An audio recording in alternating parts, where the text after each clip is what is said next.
The Northern Cape Education Department has identified 86 hotspot schools across the province. This follows last week Police Minister Senzo Mchunu released the quarterly crime statistics that revealed that rapes committed in schools have almost doubled from 44 to 49 between October and December last year. Let's now bring in the Northern Cape Education Department spokesperson Lehuma Ntuane to join us now via video link just to talk about this initiative.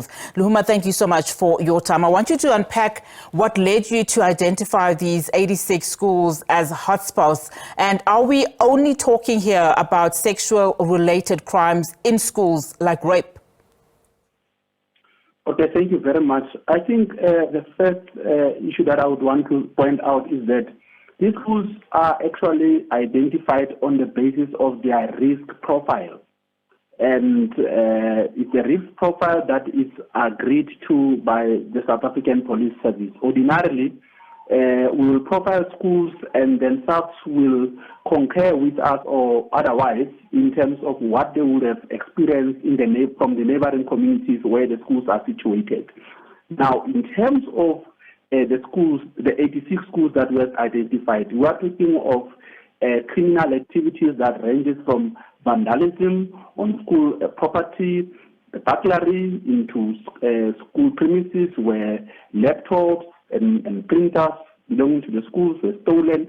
We are not necessarily referring to violent crime and drugs, as you have pointed earlier on. So the majority of these schools, we find them in the Francis Bart district, but obviously, they are all over across our province in JTG, which is John Paulo Garetiliole district, in Namakwa, in Pixley Kaseme, and in ZFM district. So they are all over the place. So that is the criteria that we have used in terms of looking at the risk profile of schools. I'm glad you mentioned the location of these schools. In the main, how are schools in the Northern Cape, as you deal with, of course, these high levels of crime, how are they equipped to handle safety concerns as we speak?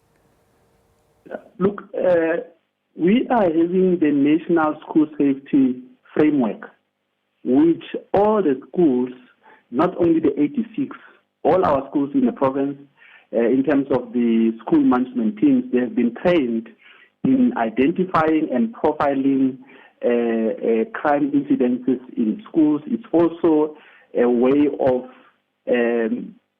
reporting system for the schools, as in when they are having cases like this. So it's one way of empowering schools in terms of that. We are using the National School Safety Framework, but also whenever there are incidences of criminality in schools, the schools is empowered by its own code of conduct in terms of disciplinary processes and so forth. So we are also there at the level of the district to assist schools as and when they are, having those instances of violence. How do you, I would imagine with this, identification process or this risk assessment, you are now going to be seeing more reinforcement by the South African Police Service. But in the longer run, how are you involving communities as well as school governing bodies and parents of these children in terms of just bolstering your own mechanisms, as you start to deal with these crimes, particularly the monitoring, the evaluation and the support processes that you would ordinarily take, I would imagine? Yeah, look, I think we are already involving all the stakeholders within the school communities.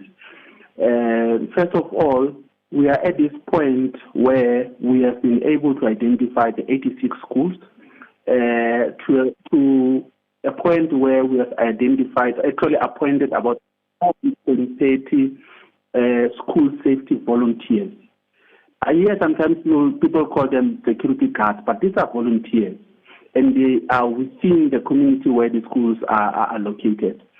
And as part of their job, they assist us in terms of patrolling the precinct of schools, but also importantly, to try and eliminate elements of crime in a form of doing searches and seizures at the point like the entrance of schools. So in a way, we are able to say we have people, warm bodies in these 86 schools, and they of course get a stipend as well. But importantly, we have our sister departments, which is SABC, which is assisting us from time to time to do random searches, the visitation, so that we can intensify visibility at the level of the school. We are also glad that we have very active SGB component in all our schools to say that whenever we have incidences of crime, we can easily communicate it with SGB, and then they can take it to members of the community so that they can understand what is happening. Because education for us, and schools in particular, is the asset of schools. It's not the department's responsibility per se. So we are trying to involve members of the public through the SGB and all other platforms that we have. Lehuma, thank you so much for that. Let's leave it there for now. Lehuma Ntuane, there is a spokesperson for the Northern Cape Education Department. Of course, that province has identified 86 schools that are hotspots across the province.